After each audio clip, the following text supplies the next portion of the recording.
Hi అండి, అందరూ ఎలా ఉన్నారు? బాగున్నారా? మేమైతే చాలా బాగున్నామండి. ఇదైతే బుధవారం రోజు మార్నింగ్ వ్లాగ్ అండి. ఇంకా మార్నింగ్ అయితే 5:10కి లేచేసాను.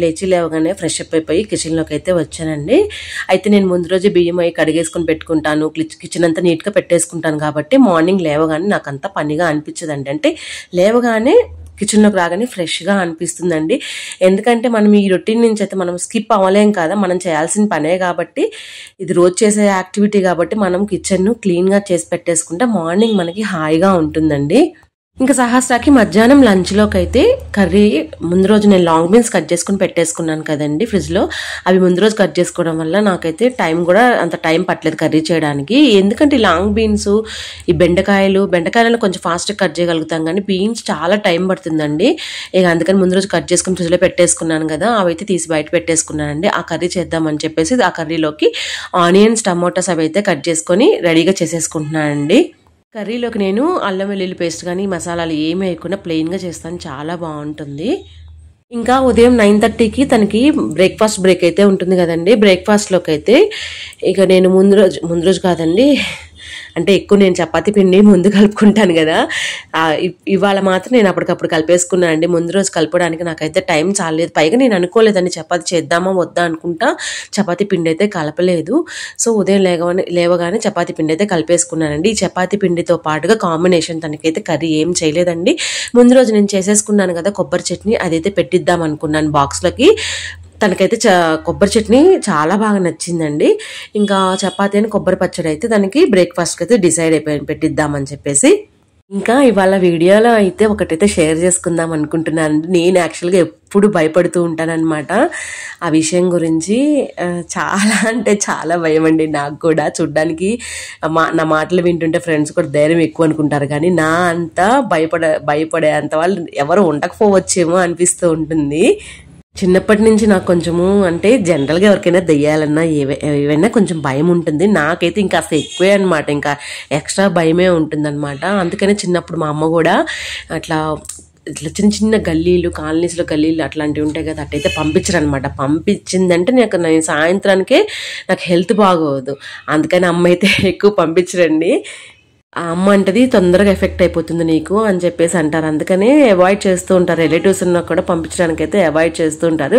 ఒక్కొక్కసారి తప్పక వెళ్లాల్సి వస్తుంది కదండి. వెళ్ళానంటే మాత్రం సాయంత్రానికి ఇంకా హెల్త్ బాగోపోవడము, భయపడుతూ ఉండడం అలాంటిది అయితే జరుగుతూ ఉండేది. ఇంకా కరెంటు పోయిందంటే చిన్నప్పుడు నాకు రూముల్లోకి వెళ్ళి మంచిగా తెచ్చుకోవాలన్న భయమే, లోపలికి వెళ్ళాలన్న భయమే, బాత్రూంలోకి వెళ్ళాలన్న భయమే, అలాంటివి అయితే ఉన్నాయండి. తర్వాత ఆ భయం అనేది చాలా వరకు తగ్గిపోయింది. తర్వాత మ్యారేజ్ అయిపోయింది, ఇంకా అట్లాంటి భయాలు కూడా చాలా వరకు తగ్గిపోయాయి. కాకపోతే ఏంటంటే అదనేది పూర్తిగా అయితే పోలేదండి. మా వారు ఎప్పుడైనా ఊరికి పోయినా కూడా నేను హాల్లో లైట్స్ అన్నీ వేసుకుంటాను. అలాగే పడుకునే బెడ్రూమ్ ఉంటుంది కదా, బెడ్రూమ్ కూడా లాక్ చేసుకుని పడుకుంటాను అనమాట. అంత భయం. పిల్లలున్నా కూడా పిల్లల్ని కూడా బెడ్రూమ్లో పడుకోబెట్టేసి బెడ్రూమ్ అయితే తలిపేసేసుకుంటాను, అంత భయం అండి. పైగా తలిపేసుకున్నా కూడా హాల్లో కూడా లైట్స్ అయితే ఆన్ చేసి పడుకుంటాను. ఎందుకో అంత భయం అండి. పైగా హర్రర్ మూవీస్ చూడకూడదు అంటానా, నేనే చూస్తాను, భయపడతానమాట. ఇంట్రెస్ట్గా చూస్తాను, నైట్ కూడా చూస్తానండి. మళ్ళీ తర్వాత దాని గురించి భయపడుతూ ఉంటాను. హర్రర్ మూవీస్ చూడకపోయినా భయం అనేది ఉంటుంది నాకు. నైట్ హర్రర్ మూవీస్ చూసినా కూడా భయం అనేది ఉంటుంది. ఇప్పటికీ మీరు నమ్ముతారో నమ్మరో, నాకు మా రూమ్లో తప్పితే మళ్ళీ హాల్లోకి వచ్చి మళ్ళీ వేరే బాత్రూంలోకి వెళ్ళాలన్నా కూడా అంత భయం అండి. ఇప్పుడు పొద్దున పూట వంట చేయడానికి కిచెన్లోకి వస్తూనే నేను అందుకని ఎదురుగా పెద్దది హాల్లో సాయిబాబా ఫోటో అయితే పెట్టుకున్నాను అనమాట. రావడం హాల్లో ముందు సాయిబాబా కాళ్ళకైతే దండం పెట్టుకుంటానండి, ఆ భయం పోవడానికి. అంత భయం అయితే ఉంటుందండి నాకు. ఏంటో ఏదోలాగా అనిపిస్తూ ఉంటుందండి, ఎవరో మనల్ని ఎవరో ఫాలో అవుతున్నారు, ఏంటో ఫస్ట్ నుంచి నాకు చిన్నప్పటి నుంచి ఒకటే ఉండేది, ఎవరో 3 కాళ్ళ మనిషి ఎవరో ఇట్లా ఎగురుకుంటూ దగ్గరకు వస్తున్నట్టుగా. అది యాక్చువల్గా మా అమ్మోళ్ళకు కూడా ఒకసారి చెప్పానమాట. ఎందుకంటే అమ్మోళ్ళు అందరం హాల్లో పడుకుని ఉన్నాము. ఎప్పుడు సహస్ర చిన్నప్పుడు అండి, అందరం పడుకున్నాను. కరెక్ట్ మిడ్నైట్ 12 పెద్దగా అరిచేసాను సడన్గా. ఇంతవరకు ఎప్పుడు అలా అయితే జరగలేదు. సడన్గా అరిచేసాను, ఎవరో మనిషి నా మీద పడుతున్నట్టుగా కళ అయితే వచ్చేసింది. వెంటనే మా అమ్మోళ్ళు అయితే, మా బావ అన్నారు, ఇంకా 12 కావస్తుంది, ఇంకా మంచి రోజులు కాదు కదా, ఏమన్నా పిడకలలాగా వచ్చినాయి అని చెప్పేసి అన్నారు. అప్పుడు ఇప్పుడు చెప్పడం అయితే నవ్వుతున్నాను కానీ అప్పుడైతే అంత భయపడ్డాను అనమాట. వెంటనే అంతరం అయితే కట్టించేసుకున్నాను. పైగా మీకు అంతరాలు, దిష్టి మీద నమ్మకాలు ఉన్నాయండి. నాకు నమ్మాలా నమ్మకూడదా, నాకు అసలు ఇప్పటికి స్టిల్ కన్ఫ్యూజన్ అనమాట. 50% నమ్ముతాను, 50% నమ్మను. అంటే నమ్మితే ఏమో ఏ పుట్టలో ఏ పాము ఉంటుందో అంటారు కదండి. అలానే మనం ఏది నమ్మితే మనకి ఏది మంచి జరుగుతుందో, ఏ అంతరం కట్టుకుంటే ఏ మంచి జరుగుతుంది, ఎందుకు అవాయిడ్ చేయడము, అదేం బరువేం కాదు కదా అని చెప్పేసి నేను కట్టుకుంటాను, పిల్లలకు కూడా కట్టిస్తాను అంతరాలు. అలాగే దిష్టి కూడా తీపిస్తానంట. ఎందుకంటే కొన్ని నాకు దిష్టి తీయగానే పిల్లలకి మంచి జరిగినట్టుగా అనిపిస్తుంది, దిష్టి తీయిపోతే ఒకటే ఏడిపించినట్లుగా అనిపిస్తుంది. ఎక్కడికైనా తీసుకువెళ్ళినా, ఎవరన్నా నలుగురు మనుషులు ఇంటికి వచ్చినా వెంటనే పిల్లలు ఏడుస్తుంటే వెంటనే అమ్మ వాళ్ళు అయితే దిష్టి తీస్తారనమాట. అప్పుడు 10 సార్లలో 10 సిచ్యువేషన్స్ ఇలా జరిగినాయి అనుకోండి, నాకు ఒక 6-7 సిచ్యువేషన్స్ దిష్టి ఉన్నది అనే విషయం మీద పాజిటివ్గానే నాకు సిచ్యువేషన్స్ జరిగాయండి. అందుకని అర్థం కావట్లేదు అది దిష్టి అనేది ఉంటుందా ఉండదా. మనం ఇంత చదువుకున్నంత మాత్రాన ప్రతిదీ మనము ఎగర్తించలేము, మనము ప్రతిదీ ఎదురుమతంగా మాట్లాడకూడదు కదా. పెద్దవాళ్ళు కొన్ని చాలా వరకు అనుభవించి ఎక్స్పీరియన్స్ మీద చెప్తారు కదని చాలా వరకు అయితే నమ్ముతానండి. 50-50 ఉండేది ఇప్పుడైతే 60-40లోకి వచ్చేసింది. నమ్మకం 60% నమ్ముతున్నాను, 40% నమ్మాలా వద్దా అని ఇంకా స్టిల్ కన్ఫ్యూజన్ అయితే ఉన్నానన్నమాట. కానీ నేను కూడా అంతరాలవి కట్టించుకుంటూ ఉంటానండి. ఇంకా ఈ మధ్య అయితే అంటే నేను చెప్పాను కదండి, ఎవరో ఒక మనిషి ఎవరో ఫాలో అవుతున్నట్టుగా, ఏదో మీదకి వస్తున్నట్టుగా, 3 కాళ్ళ మనిషి ఇట్లా ఎగురుతూ వస్తున్నట్టుగా అట్లా ఎప్పుడు కళ్ళకైతే కనపడదు, కానీ భ్రమలాగా అనిపిస్తూ ఉంటుందన్నమాట. దానికి తోడు నా భయానికి తోడు మా ఇంట్లో మేడ్ ఉండేదండి, వాళ్ళు నేపాలీ వాళ్ళు అనమాట. ఇంకా మా అత్తగారు చనిపోవడం అమ్మాయి ఉన్నప్పుడే జరిగాయి. అమ్మాయికి అన్నీ తెలుసు, అంటే చూస్తుంటారు దీంట్లో ఏం జరుగుతుంది, వీళ్ళ ఇంట్లో చనిపోయారంటే అమ్మాయికి కూడా చెప్పాను చనిపోయిందని, వాళ్ళకు కూడా తెలుసు అండి. కాకపోతే మా అత్తగారిని ఎప్పుడు చూడలేదు వాళ్ళు, చెప్పాను. ఇంకా నాకు ఆ తర్వాత కూడా కొంచెం హెల్త్ బాగుండకపోవడము, కాళ్ళు పట్టేయడము, గోడలు పట్టుకుని నడిచినట్టుగా నేను అంటే అంతా వీక్ అయిపోయాను. ఇంకా ఆ అమ్మాయి ఏం చేసిందంటే, యాక్చువల్గా నేనైతే అడగలేదు, ఇక ఆ అమ్మాయి అన్నదనమాట. ఆ అమ్మాయి వాళ్ళ అత్తగారు నేపాల్ నుంచి వచ్చారు, నేపాల్లో ఆవిడ ఇట్లా అంతరాలు వాక్కు అవి చెప్తారంట. నక్కీగా ఆమె అయితే మా ఊరు వచ్చిందంటే వాళ్ళ కొడుకు దగ్గరికి వచ్చిందండి. వాళ్ళ కొడుకు మా దాంట్లో పనిచేస్తారు. ఆ అమ్మాయి అయితే వాళ్ళ కోడలు మా ఇంట్లో అయితే పనిచేస్తుంది అనమాట. ఆ అమ్మాయి అనేది, అక్క ఒకసారి మా అత్తమ్మని తీసుకొని వస్తాను, ఒకసారి చూపించుకోండి అని చెప్పేసి చెప్పింది. సరే ఎందుకు మనం వద్దనకూడదు, ఏం చెప్తారో విందాంలే అని చెప్పేసి రమ్మని చెప్పానండి. యాక్చువల్గా నేను ఆమె చెప్పేటప్పుడు ఒక వీడియో కూడా తీశాను, బట్ వద్దులే పోస్ట్ చేస్తే బాగా వద్దుందనమాట అమ్మాయి. వద్దులేండి పోసేవాకండి, పోసేస్తే అంట అది అందరు చూస్తే దాని యొక్క ఎఫెక్ట్ పోతుందమ్మా, వద్దులే అని చెప్పింది. అందుకని నేనైతే చెప్పలేదు. అలాగే ఆ వీడియో కూడా మన ఛానల్లో కూడా పోస్ట్ చేయలేదండి.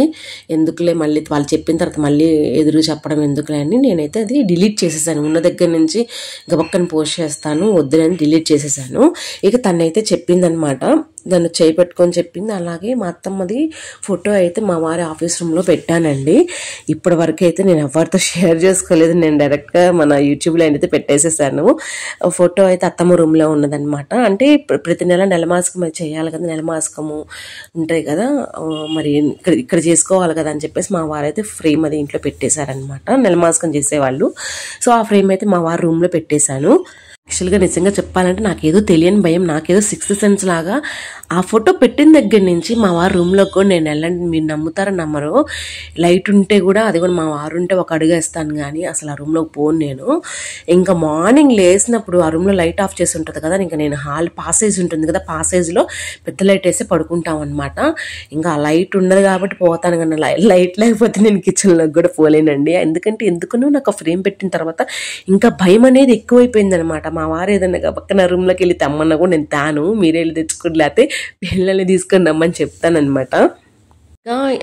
తను వచ్చారు కదండి, తనైతే ఇంకా రూమ్లోకి వెళ్ళారు, చూశారు. చూడగానే వెంటనే అమ్మాయి ఏం చెప్పి రూమ్లోకి రమ్మని తనతో పాటు నన్ను కూడా, నేను రాను అని చెప్పాను. యాక్చువల్గా ఇది చెప్పించుకున్నప్పుడు నేను ఒక్కదాన్నే ఓన్ డెసిషన్ తీసుకోలేదండి, మా వారిని అడిగాను, మా అమ్మని అడిగితే చెప్పించుకోమ్మా అని చెప్పి, మా అమ్మేమో అప్పుడు ఇంట్లో లేరనమాట. యాక్చువల్గా అమ్మ వచ్చినప్పుడు చెప్పించుకుందాము, కొంచెం పెద్దోళ్ళు కదా, ఏదో వాక్ అని అవి అడుగుతారనమాట వాళ్ళు, అందుకని చెప్పేసి నేనైతే వద్దనుకున్నాను. కానీ మళ్ళీ ఆవిడ ఊరు వెళ్తుంది కదా అని చెప్పేసి చెప్పించుకోవాల్సి వచ్చింది. వంటంతా ఆల్మోస్ట్ అయిపోయింది. సహస్రకైతే రాగిజావ పెట్టించాను, తాగి వెళ్తుంది కదా అని చెప్పి గబగబా రాగిజావ పెట్టించానండి. ఇంకా తనైతే చదువుకుంటూ ఉంది, రాత్రి కూడా పాపం ఎక్కువసేపు చదువుకుంది. ఇక మార్నింగ్ కూడా లేచి చదువుకుంటా ఉంటే నేనైతే జల్లేస్తా ఉన్నాను. నిజంగా చెప్పాలంటే ఈ ఏజ్కి వాళ్ళకి సిలబస్ చాలా హెవీగా ఉంది. నేను వద్దులేమ్మా, మీకు ఆల్రెడీ చెప్పుంటానండి, చాలాసార్లు వీడియోలో చెప్పాను, ఆ కరికులం కొత్త కరికులం వద్దులేరా అంటే ఆహా, నేను అంతమందిలో స్క్రీన్ దాన్ని ఏమంటారండి, టెస్ట్లో సెలెక్ట్ అయ్యాను. మరి నేను ట్రై చేస్తానమ్మా, ఒక 1 year ట్రై చేస్తాను, చదవలేకపోతే అప్పుడే నార్మల్ దానికి సి బ్యాచ్కి షిఫ్ట్ అయిపోతానని చెప్పేసి తనైతే జాయిన్ అయింది. మా వారు కూడా అండి, తను చెప్తుంది కదా అని జాయిన్ చేశారు. నాకేమో ఒకటే టెన్షన్ అండి, ఈ పిల్ల అసలే సన్నగా ఉంది, తినదు, మళ్ళీ స్ట్రెస్ ఎక్కువ పెట్టుకుందని టెన్షన్ పడుతూ ఉంటాను.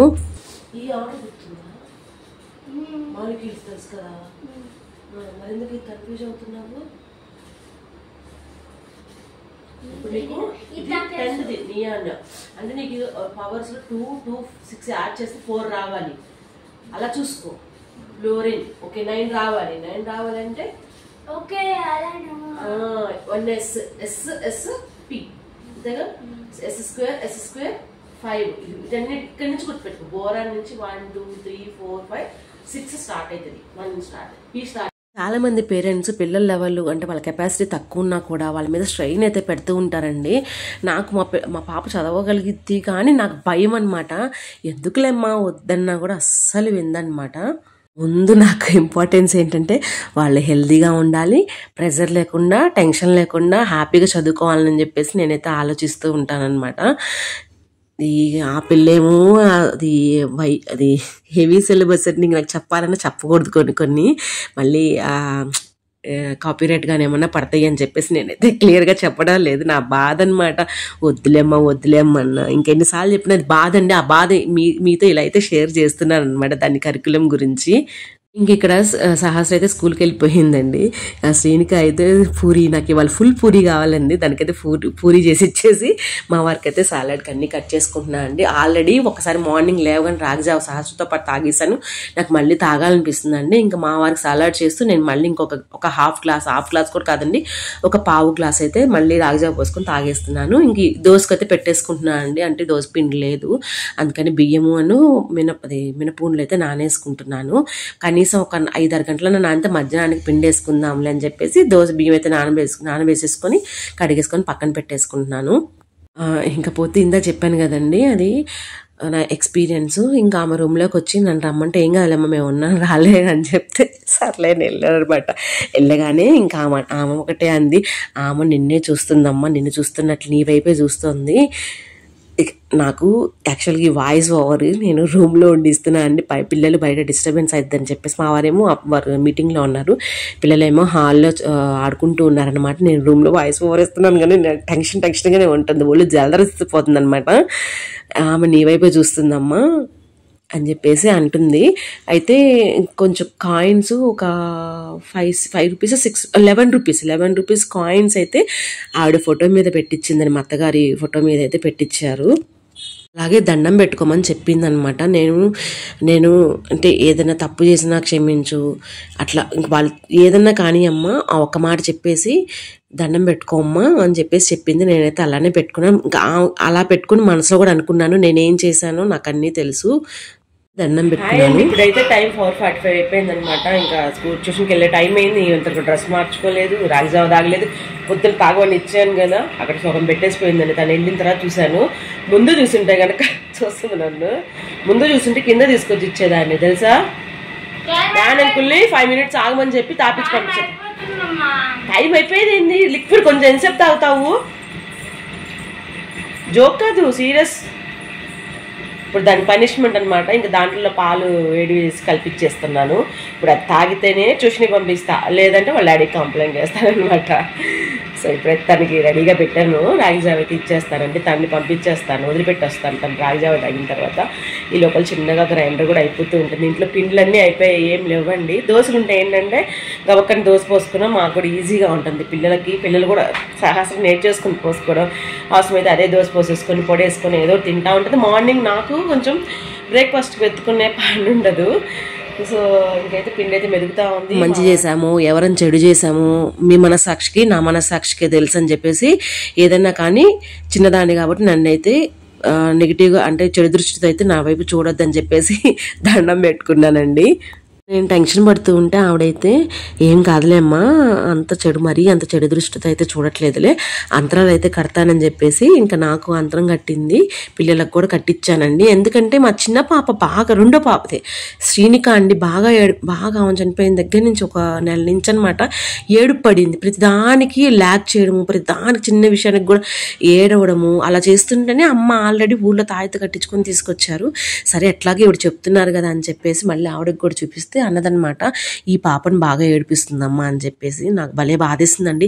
సరే నన్ను బాధ పెడితే బాధ పెట్టావు, నా పిల్లల్ని ఎందుకు బాధ పెడతావు, బాధ పెట్టద్దు, నీ మనవరాళ్లే కదా అని చెప్పేసి అట్లా కూడా ఆ మనసులో అనుకుని దండం అయితే పెట్టేసుకున్నాను. ఏదన్నా కానివ్వండి, అది కరెక్ట్గా ఆత్మ ఉందా లేదా, ఆవిడ నా మీద చూస్తుందా, చెడు దృష్టితో ఉందా లేదా, నమ్మకం పక్కన పెడితే నాకేం జరగాలి, ఇప్పుడు నాకు మంచి జరగాలి, ఇప్పుడు నా మంచి కోరే ఇప్పుడు ఆ పక్కన చెప్తుంది. మహా అయితే ఆమె ఎంత తీసుకుంటుందండి డబ్బులు అది చెప్పినందుకు, ఒక 200 తీసుకుంటుంది, 300 తీసుకుంటుంది, దాంతో నా ఆస్తులు అయితే పోవు కదా, నాకైతే మంచిగా జరుగుతుంది కదా అని చెప్పేసి నమ్మకంతో నేనైతే తాయెత్తు కట్టించుకున్నాను, పిల్లలకైతే తాయెత్తు కట్టించుకున్నాను. మరి మీలో ఎంతమంది ఇవైతే నమ్ముతారు? మీరైతే నాకైతే కామెంట్ బాక్స్లో కామెంట్ చేయండి. యాక్చువల్గా మనం ఎంత పెద్ద యూట్యూబర్ అయితే కాదు కదా, ప్రస్తుతానికి జస్ట్ ఇప్పుడిప్పుడే కొంచెం డెవలప్ అవుతున్న యూట్యూబర్ని కాబట్టి నాకు పెద్దగా కామెంట్స్ కూడా ఎక్కువ రావండి. ఏదో ఒకళ్ళిద్దరు పెడతారనమాట. ఎవరన్నా ఒక్కళ్ళని రెస్పాండ్ అయినా నేనైతే రిప్లై ఇచ్చేస్తానండి వెంటనే. సిచ్యువేషన్ జరిగిన తర్వాత కూడా ఇప్పటికి కూడా నాకు మార్నింగ్ లేచి ఇంకా కిచెన్లోకి రావాలంటే కూడా కొద్దిగా భయంగానే ఉంటుంది అనమాట. ఎవరిని లేపుతామండి, ఆ టైంలో ఎవరిని లేపలేం కదా, అట్లనే సాయిరాం అనుకుంటూ నేనైతే కిచెన్లోకి అయితే వస్తానండి. ఇక్కడైతే మా వారు ఈవినింగ్ మీటింగ్లో చాలా బిజీగా ఉన్నారనమాట. సహస్రాన్ని అయితే నేను ట్యూషన్కి ఇంకా తీసుకొని వచ్చానండి. ఇంకనేం పక్కన వాళ్ళ ఇంట్లో ఉందనమాట. అయాన్స్ని అయితే స్ట్రాలర్లో వేసుకొని తీసుకొని వచ్చేసాను. వాడిని కూడా ఈ మధ్య కొంచెం బయట కూడా అలవాటు చేద్దాంలని చెప్పేసి ఇంక వాళ్ళ స్ట్రాలర్లో సహస్రతో పాటు తీసుకొచ్చి కాసేపు ఒక 10 నిమిషాలు బయట తిప్పేసి ఇంటికైతే వచ్చి నేనైతే డ్రాగన్ ఫ్రూట్ కట్ చేసుకొని తింటున్నానండి. వీళ్ళు మధ్యాహ్నం స్టార్ బజార్కి వెళ్ళొచ్చారు, డ్రాగన్ ఫ్రూట్స్ అవి తీసుకొచ్చారనమాట. అసలు ఎంత తీగా ఉందంటే, మామూలుగా అయితే వైట్ డ్రాగన్ ఎప్పుడు అంత తీగా లేదండి, ఈసారి అయితే అంత తీగా ఉంది. ఇంకా నేనైతే తినేస్తున్నాను. ఒక పావు ముక్క అయితే కట్ చేసుకుని తినేసాను. ఇంకా టీ కూడా తాగలేదు. ఇక నాకు కొంచెం ఆకలి వేస్తుంది, ఇంక ఫ్రూట్ అయితే కట్ చేసుకున్న. సహస్ర కూడా చెప్పాను కదా ఇందాక, దానికి పనిష్మెంట్ అనమాట. పొద్దున్న జావ సగం తాగిపోయింది, దాంట్లో మిల్క్ వేసి ఇచ్చేసాను. పిండి కూడా మెదిగేసిందండి. ఇంక సహస్ర వచ్చేటప్పుడు ఈ పనులన్నీ చేసేసుకుంటున్నాను. ఇంటికి వచ్చి పిండి కూడా మెదిగిపోయింది. ప్లాట్ఫామ్ అది తుడుచుకుంటుంటే మా వాడు చూడండి నా కాళ్ళు పట్టుకొని నా వెనక తోకలాగా తిరుగుతూ ఉన్నాడు. ప్లాట్ఫామేనండి, కొంచెం ఇక్కడ పొయ్యి దగ్గర భయం వేస్తుందండి. వీడు ఇంకా పెరుగుతున్నాడు, పెద్దవాడు అవుతున్నాడు కదా, ఆ పొయ్యి బర్నర్స్ కూడా వాడికి అది అందుతున్నాయి అనమాట. ఇక్కడ ఏం చేయాలి, మీకు కూడా చాలా మందికి చిన్న పిల్లలు ఉన్న వాళ్ళు కానీ, ఆల్రెడీ ఎక్స్పీరియన్స్ ఫేస్ చేసిన వాళ్ళు కానీ ఏమైనా సొల్యూషన్స్ ఉంటే దయచేసి ఒక్కళ్ళన్నా కమెంట్ చేయండి ప్లీజ్. ఇంక ఇక్కడైతే నేను పైన తుడుస్తుంటే కింద మా వాడు సుసు పోసాడు, మళ్ళీ ఎక్కడ పడతానని చెప్పేసి గబక్కని తుడిచేస్తున్నాను. ఇంక నాకు ఇదే సరిపోతూ ఉంటుంది. ఇంక నాకు అలవాటు అయిపోయిందండి. మార్నింగ్ నుంచి ఈవినింగ్ వరకు ఏదో ఒకటి చేసుకుంటూ కూర్చుంటే మనకు ఎవరు చేసి పెట్టరు కదా. చక్క ప్లాట్ఫామ్ క్లీన్ చేసేసుకున్నాను, ఆ సహస్ర బాక్స్లో కూడా కడిగేసుకున్నాను, అయాన్స్కి అన్నం వండేసాను, ఇంకా కొద్దిగా రాగిజా ఉంటే పక్కన పెట్టేశానండి. ఇంకా అయాన్స్ పాలు కూడా పక్కన పెట్టేసుకున్నాను. ఇంకా మా వారు పాపం రోజు పెప్పర్ పొడి అడుగుతూ ఉంటే ఈ పెప్పర్ పొడి వేద్దామని చెప్పేసి అది మిక్సీ జార్ ఉంటే అది శుభ్రంగా తుడిచి పక్కన పెట్టేసుకున్నాను. ఎవరో సహస్రం తీసుకొని రావాలన్నమాట. వచ్చిన తర్వాత వెంటనే అన్నం పెట్టాలంటే నేను ముందన్నీ రెడీ చేసుకోవాలండి. నేను కూడా ఏంటంటే 8:30 అంతవరకేనండి. 8:30 ఆడితే నాకు చెయ్యాలని కూడా అనిపించదు కిచెన్లో. సో మ్యాక్సిమం 7:30, 8 లోపల అంతా క్లోజ్ చేసేసుకుంటాను. ప్లాట్ఫామ్ కూడా మ్యాక్సిమం క్లీన్ చేసేసుకున్నాను. అయాన్షిది అన్నం అయిపోయింది. సహస్ర ఇది స్కూల్ లంచ్ బాక్సెస్ ఉంటాయి కదా, అవి కూడా క్లీన్ చేసుకొని పెట్టుకున్నాను. ఇంక ఇప్పుడైతే మిరియాల పొడి వేసుకుంటున్నాను అండి. ఇంక సాలడ్స్లోకి అయిపోయింది అనమాట. పాపం 2 డేస్ నుంచి అడుగుతున్నారు నాకు వేయడానికి, కొంచెం బాగాలేదు కదా అందుకని వేయలేదు. సో ఇప్పుడైతే పెప్పర్ పొడి కూడా వేసేసి ఒక డబ్బాలో పెట్టేస్తాను. డబ్బాలో పెట్టేసేసి టైం ఉంటే అయాన్షికి అన్నం పెట్టేసి సహస్రని అయితే తీసుకొని వస్తాను. సహస్ర రాగానే ఇమ్మీడియట్గా చేసేది వాళ్ళిద్దరికి అన్నం పెట్టేస్తాను, మా వారికి సాలడ్ ఇచ్చేస్తాను, అయాన్షికి లోపల పెట్టేస్తాను అనమాట మ్యాక్సిమం. లేదంటే రాగానే పెట్టేస్తాను అనమాట. నేను కూడా ఒక తినేస్తాను కట్ట. యాక్చువల్గా నేను ఏమనుకున్నానంటే పొద్దున్నది కొద్దిగా అన్నం ఉంది, సరిపోకపోతే పిండి ఫ్రెష్గా ఉంది కదా, 5 దోశలు మా వాళ్ళు బాగానే తింటారులేండి, పులవాల్సిన అవసరం లేదు. సో తలా 2 దోశలు తింటారులే అనుకుంటే వీళ్ళు అసలు అన్నమే తెలియదండి, దోశలు లాగిచ్చేసారనమాట. ఈ దోశలు ఇక చట్నీ ఏం లేదులేండి, పుట్నాల పొడి ఉంటుంది కదా అవైతే వేసిస్తున్నాను ఒక్కొక్కరికి దోశలు, అవి వేసిస్తూ ఇంక పక్కన మా వారికి సలాడ్ కోసం అయితే రెడ్ క్యాప్సికమ్, అది ఎల్లో క్యాప్సికమ్ ఇవన్నీ కట్ చేసుకుంటున్నాను. ఇంకా బ్రోకలీ కూడా ఈ మధ్య తెచ్చి చాలా రోజులు అవుతుంది, ఇంకా బ్రోకలీ కూడా కట్ చేస్తున్నాను అండి. బ్రోకలీ ఎవరైనా వాడుకునే వాళ్ళు ఎవరైనా ఉంటే దీనికి కాడ ఉంటుందండి, ఆ కాడలో చాలా పోషకాలు ఉంటాయంట, అది మాత్రం దయచేసి పడేయద్దు, అది కూడా వాడేసుకోండి. కర్రీలా చేసుకునే వాళ్ళు కర్రీలో కూడా వేసుకోవచ్చండి. యాక్చువల్గా నా పాత వీడియోస్లో కూడా చెప్పాను, కానీ ఇప్పుడు కొత్తగా సబ్స్క్రైబర్స్ యాడ్ అయ్యారు కదా, వాళ్ళు కూడా చూస్తారు తెలియని వాళ్ళు అని చెప్పేసి వాళ్ళ కోసం అయితే చెప్తున్నాను అనమాట. బ్రోకలీ అయితే చక్కగా కట్ చేసుకొని అదైతే ఉడకబెట్టేసుకుంటున్నాను. ఈ సలాడ్ మీరు ఎన్నోసార్లు చూసుంటారు, నేను పెద్దగా దాని గురించి అయితే చెప్పట్లేదు. నేను ఇందా చెప్పిన విషయం ఉంది కదా, అందుకే మా వారు ఎప్పుడైనా ఆఫీస్ వర్క్ మీద ఊరు వెళ్ళారంటే, ఇంక ఈ మధ్య అమ్మ అయితే ఉంటున్నారు కాబట్టి భయం ఉండట్లేదు, కానీ ఎప్పుడైనా ఇద్దరు లేరంటే అమ్మ అనుకోకుండా ఊరు వెళ్ళడము, ఈయన ఆఫీస్ వర్క్ మీద ఏదో ఒక పని పర్సనల్ పని మీద ఊరు వెళ్ళారంటే నాకు చొక్కలుగా అనిపిస్తుంది, భయం వేస్తుందండి. యాక్చువల్గా నెగిటివ్గా ఏం జరగట్లేదు కానీ భయం వేస్తుందండి, చిన్నగా భయాన్ని కూడా నేను పోగొట్టుకోవాలి. పిల్లల ముందు మాత్రం ధైర్యంగా అటు ఇటు తిరుగుతాను, కానీ లోపల మాత్రం చాలా అంటే చాలా భయపడుతూ ఉంటాను. ఇది నా భ్రమ మాత్రమే అనుకుంటానండి, చిన్నగా ఈ భ్రమలో నుంచి అయితే బయటికి రావాలి చిన్నగా, లేకపోతే పనులు అనేవి జరగవు. నాకు అర్థం కాదు ఏదంటే ఇంత భయపడతాను కదండి, మళ్ళీ సిరీస్లు, వెబ్ సిరీస్లు, సినిమాలు ఏమైనా వచ్చినాయి అంటే ఫస్ట్ పెట్టుకుని కూర్చొని నేనే చూస్తానమాట. అంటే ఎవరు లేకుండా మాత్రం అంత ధైర్యం చేసి ఒక్కదాన్ని అయితే చూడలేండి, ఇంక మా వారు ఉంటేనే పెట్టుకొని చూస్తాను, లేదంటే ఇంట్లో అమ్మ ఉంటే పెట్టుకొని చూస్తాం అనమాట, లేదా ఒక్కదాన్ని అయితే చూడను. ఇదండి ఇవాళ అంటే నా కంటెంట్ అంటే ఇది యాక్చువల్గా నేను ఏదో న్యూస్ పేపర్లో చూసి చదివి అందరిలా కంటెంట్ చెప్పేది కాదు, ఇది నా పర్సనల్ ఎక్స్పీరియన్స్ అనమాట. సో ఇదండి ఇష్యూ, దీంట్లోంచి తొందరగా బయటపడాలని మీరైతే నన్ను బ్లెస్ చేయండి. ఇంకా ఇప్పుడైతే మా వారికి సలాడ్ కోసం అయితే పెప్పర్ అయితే వేసేసాను కదా, పెప్పర్ పొడి కూడా తీసేసుకొని ఫ్రెష్ పెప్పర్ పొడి ఇంకా సలాడ్ మీద అయితే చల్లేస్తున్నాను అండి. దీంట్లోకి చీజ్ ఉంటుందండి, ఆ చీజ్ కూడా వేసేసాను. అలా మా వారికి సలాడ్, పిల్లలకి దోశలు, అందరికీ డిన్నర్ అయితే అయిపోయింది. ఇలా నా మార్నింగ్ టు నైట్ రొటీన్ లాగైతే చాలా బాగా జరిగిందండి. అలాగే మన ఛానల్ సబ్స్క్రైబ్ చేసుకోండి.